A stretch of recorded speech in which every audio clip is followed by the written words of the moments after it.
Ayun guys, nandito tayo ngayon sa school. May mga kasama tayo, mga team investigador. Ayan. Kasama na si Philip, si Boss Rick, si Jen sa art. Ando si Boss Jeff.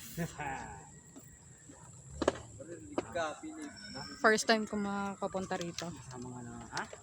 Ayan, paligid. Tingnan natin paligid. Jen's Art, Boss Ira, hindi nag-explore ka agad ang aga-aga pa. Naghahanap na siya ng thumbnail. Ay hindi, nag-i-interview pala ata. May investigador. Ini-investig ano na siya. Nag-i-start na siya mag-imbestiga. Doon guys. So guys, investigador nito ay dati simula bata pa lang ako dito na ako natira eh. Sa Yukot ako eh. Ayun yung Nag-aaral pa dito eh. Wise. 2004 International School. 2005 guys, 2005 dito ako nakatira. Hindi pa to ganito, hindi pa to bibili. So ayun guys, ating ipagpapatuloy ang ating exploration. At tapos Hindi natin matitignan yung sa bid na lang ako kuha na ano. That's Jay, ito kaya ang interview natin. Ay, mamaya pala.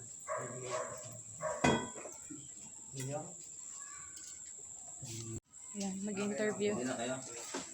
Interview po mga tayo. Meron pa tayo isang ilaw dyan. 3, 2, 1, ready, action! Game! Ano po yung mga nangyayari din sa buong eskwela? Dito may minsan nagkarampag pa. Maglalakad-lakad dito. Wala naman, Sa kwarto. wala naman po nagpapakita. Wala. Nagkawalang kita. Pero yung ibang may nakita na dito sila. Ako wala pa rin nakita dito. Doon sa CR. Kasama natin guys. Nandiyan dito sa loob. Tanong mo, sir, di ba diyan po yung course na pinag-request ng estudyante? Yung iba siguro, sir, kasi bago lang ako dito pa. Pasok sa kanila. Tapos yung nababalita Ano na, isang taon na. ay isang taon. Tapos yung nababalitang nagbigti sa teacher sa may taas. May nararamdaman pa po ba kayong bukod dun sa mga naglalakad na kumakalampag? Wala. Yun lang na ako makalampag sila. Hindi sila galagat na ako pa. Ang ating gabi. Kasi walang ilaw eh. Opo, madilim nga talaga. Solar nga ang nagamit ko lang. Ang sino. Tapos sa likod. Kayo, may tanong kayo. Spirit. Meron masasabi niyo po ba na haunted po itong lugar na ito or talagang may mga nagpaparamdam? Meron daw parang daw dito. Base din po sa na sila. Opo. Bali po sa ano po, sa experience niyo po, meron po talaga kung kayo po tatanungin. Pero hindi ko pa nakakita. Puro paramdam lang. Paramdam lang. Kakaiba yung lamig. Tanong. So yun guys, nabibigyan yung sinabi ni Kuya. Maraming paramdam dito. Marami din nagpaparamdam dito. Maraming nagpaparamdam. Simula kasi yung bata kami dito. Ano po tayo? Sir, maraming salamat po. May bata ito. Hindi ako po kayo. Kasi ate. Hindi ano yung camera ko. Hindi nagpo-focus. Assistant malapit. Para po kapag ano... Madam, gano'ng katagal na po kayo dito sa school? Sa akin lang po, nakatira ako dito, ano pa lang po, mag-limang buwan pa lang. Okay, naman po. Oo, pero nagtanong-tanong po ako sa mga matagal na po nakatira dito tungkol nung sa mga nangyari. Paano po kayo nauwi, madam, sa pagtatanong? Dahil po ba may naramdaman kayo dito Opo. sa bahay? Naranasan ko din po. Yung first time namin dito na natulog, yun yung sinabi ko na may nakita akong babae siya, babae. Tapos, bigla lang kasi yun eh. Bigla lang nagpakita. Hindi ko maano yung mukha niya, pero babae talaga siya. Parang bata pa ata. Okay po, bukod po madam sa babaeng nakita niyo, ano pa po yung mga naging experience niyo dito sa eskwela? Marami po. Yung kung ikaw lang mag-isa, parang marami kang nararamdaman na kakaiba. Tapos minsan po, bigla na lang tatayo balahibo mo. Same dito sa hagdan na to. Iba din to pag aakyat kami papuntang barracks namin. Na ano din po. Parang nakakatakot, hindi namin maintindihan pag aakyat kami dito. Dadaan kami dito banda. Okay. Gano'ng katagal na po ba itong abandonado ng school na? Kasi ano pa lang ito eh. Nabili nila 2 to 3 years. Hindi ko po alam kung gaano to katagal na, pero nabili po to ng may-ari ng amo ng asawa ko. Mga 2 to 3 years. Kung kayo po tatanungin, talaga po ba na masasabi niyong haunted itong lugar na ito? Opo. Kasi po, pagpasok mo lang pa lang po dito sa school na to, kakaiba na po talaga yung nararamdaman. Parang may tao sa taas, mas lalo na kung nasa gate ka pa, pagpasok ka pa lang. Parang may tao sa taas, sa rooftop, parang may nakatingin sa'yo. Ganun po. So, di ba, madam, di ba sabi mo ano, yung babae na estudyante nagbigti doon sa may cross is madalas yung nakikita doon sa may hallway. Tsaka dyan lumalabas dito, nakaputi. Parang nakikita lang parang white lady. Oo. Ganun po. Tapos, nabanggit mo rin sa akin noon is, nagbigti sa taas si Ed? si Ed, Opo. yung teacher, Opo. na sabi niya medyo parang bakla. Opo. Yun po. O yun kasi Sir Ray, yun kasi yung nagbigti yung dalawa na yun. So, maraming salamat. May group pa.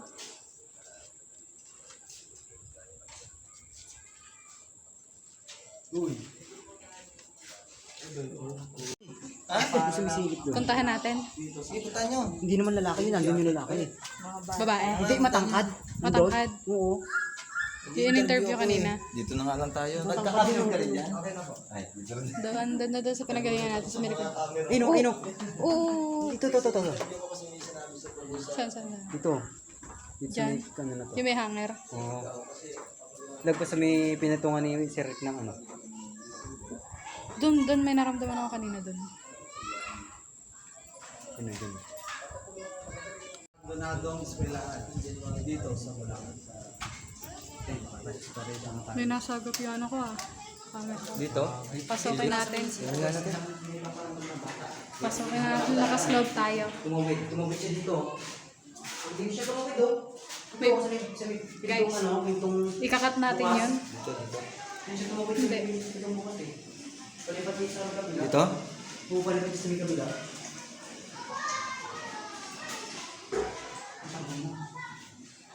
Uy, may sumitsit. Dito. Dito ko siya nakita kanina. Dito. Papunta siya dito. Wala. Dito ko siya nakita. Guys, CR. Sheesh. Ang creepy. Wait lang. Parang gusto kong masukin ito eh. Wait. May nadinig akong kumaliskos. Oo nga rin narinig ko yun ah. May kumaliskos. Hindi yan sa labas. Dito yung sa loob. Glasgow. Magkaalir ako na nakakata. Oh, ako yung salita. Tayo. Tayo guys. Dahan-dahan tayo guys. May bakal na kayo. Guys, dito pa lang creepy na.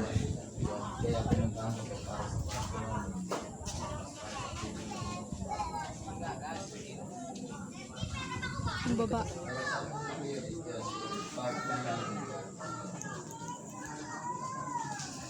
Nag-start na kayo? Aga pa. So mamaya, aakyatin din ba natin yung rooftop? Magpapalipas na tayo oras. Aga pa. Di ba ate, sabi niyo po kanina, parang may naglalakad po dito na babae. Tapos sa rooftop po yung lalaki. Lalaki na Kasi po kanina, bago po kami mag-start is, may nakita po ako dito sa may hagdan, babae. Tapos sa rooftop po is kanina, may nakita po ako nakasilip. Kaya po kanina, nagulat po ako is, nagtugma po yung nakita ko. totoo yun eh. Kasi nung nakaraan nga nang napunta sila dito, yung may kakol ka na kasabahan nyo ata yun. Yung nagsabi siya na may nakatayo daw sa loob ng barak sa may cortina. Ito totoo din. Totoo talaga eh. Kasi na ako mismo yung nakakita eh. Experience ko talaga. Hindi ko man nakita yung mukha niya pero Bata lang yung doon sa may labas. ano, Pero kanina, may bata rin po ba kayo minsan na nakikita dito? Sa may CR? May nagsisiga. Kasi po kanina sa may CR, ito pong CR na yan, ito pong nasa baba na to, is may nakita po kami ng mga kasamahan din namin sa bata. meron din daw. Kahit hindi, meron din po dito. Kasi ranas din yan ng mga kasama namin doon. Doon sa kabilang barracks. Doon daw umiiyak. Sa kabilang barracks po. Pero siguro napupunta din kasi isa lang yung dito. Kasi po kanina, may umpisa pa lang po talaga, parang marami na po nagpaparamdam pagpasok pa lang sa gate nga po, katulad po ng sabi nyo. Tapos, kasi po kanina, parang may humawak din po sa akin. Kasi po, halos lahat po kasi kami dito na nagpunta is na mga nakakakita rin po. Ang ko lang po kanina talaga is, kakarating ko lang po dito. Meron na talaga. Opo. Tapos, hindi ko po alam yung storya na itong eskwelahan na to, kung ano po nangyari, kung bakit na-abandon na. Tapos, sabi ko po sa kasamahan ko kanina, may nakita nga po akong babae dito. Ito pong second floor na to. Tapos, sa rooftop po is may nakita po akong lalaki. Hindi ko po siya matukoy na lalaki. Kasi yung pinakatuktok lang po ng hanggang nao lang po yung nakita ko eh. Lalaki. Yun nga yun sa rooftop yung lalaki. Tapos, yung estudyante ata dito sa may cross.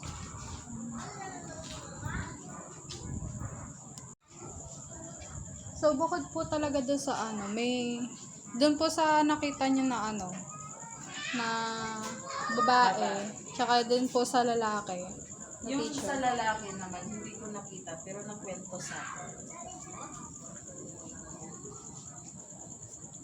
Nung magpunta sila dito, nakausap nila yun, pero bigla, ewan ko kung ano ba, si Ed tsaka si Eden. Kasi po sabi po din nung nagbabantay po yung sa babaeng lalaki is parang may bukod nga daw po sa multo is may nakikita daw po siyang iba pa. Parang mga engkanto daw po.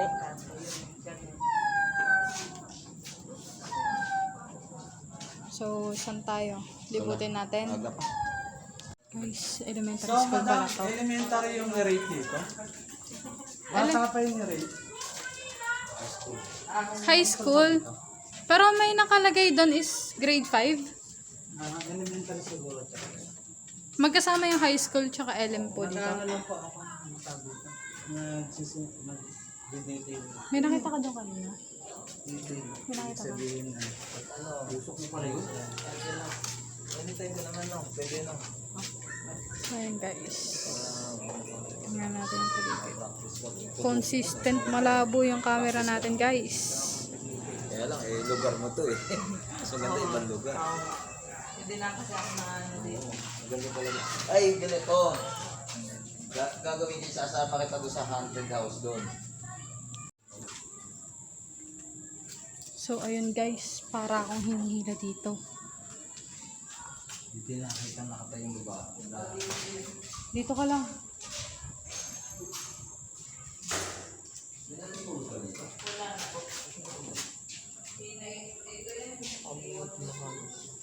Ito maganda tumambay.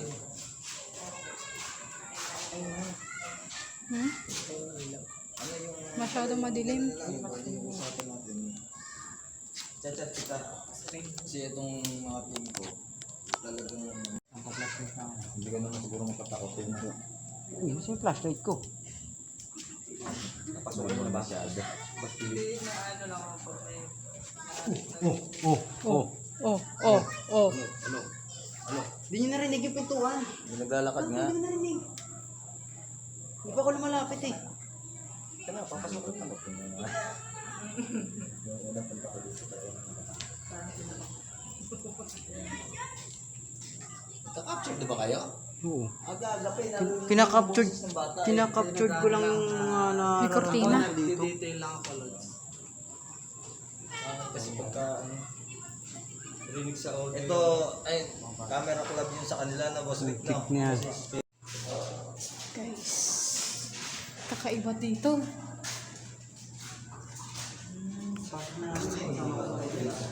Gawin pala to. Kakaiba dito, boy. Ha? Wala ba't may palulog? Hindi masulit ka naman. Yung matataba, mahirapan. Magkasama ako dyan. Ha? Hindi, yung si Eric, malaking tao.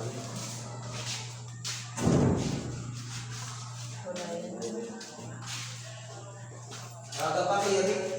Iba dito, pakaramdam, boy. Eric.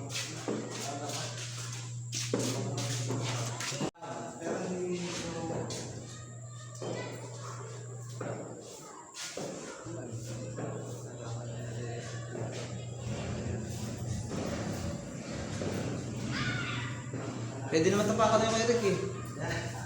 Hindi, wala na. Dito ba sa gabi? Dito kanina. Meron dito kanina. Baka dito. Baka saglit lang kasi siya dumali. Dito meron. Di ba? Dito sa labas. Dito sa labas meron. I think siguro kasama niya to. Kasi nakakatagos naman siya. Meron dito sa Mebol. Kapag nalaman na meron dito ng kwento siya. Pero na-detect ko na siya. Ayan. So, tama yung nakita ko kanina. Tama. Nakita ko na sa video call yun. Kasi kanina, pag-upo dito ni Jeff, may nakita kong sumilip dito. Dito, itong pwesto na to, dito, may sumilip dito. Dito lang kasi ako nag-detect. Hindi ako. Dito wala naman. Ayan. Grabe ang Sabi ko, pagkaka-ekis ng possible Brad. na nandito, kumakabila siya. Di ba yun sabi ko? Pero Kakabilaan. mga kapabalaghan, hindi ko pa alam yung kwento na meron nakita si Lord Spirit dito before nung mas may Unang-una nila yun. Unang-una nila yun. Dito sa Bulacan. At kanina, kaya ako sinubukang i-divine yung rod para patunayan naman yung sinasabi ni Ma'am Lord Ira na meron siya nakita dito. At confirm naman, meron po tayo na detect. Ngayon nakikita ko siya hindi, no? Kanina na nagpakita saglit. siya ng bakas dito. Ibig sabihin wala na siya dito ngayon. Bakas may gagawin si Boss Rick ulit. Okay. May nadedetect po tayo dito, tsaka dito. Susubukan ko pong burahin yon, yung marka na yon. Wala pong ano to, susubukan po natin burahin. Meron lang pa akong gagawin. Sige po.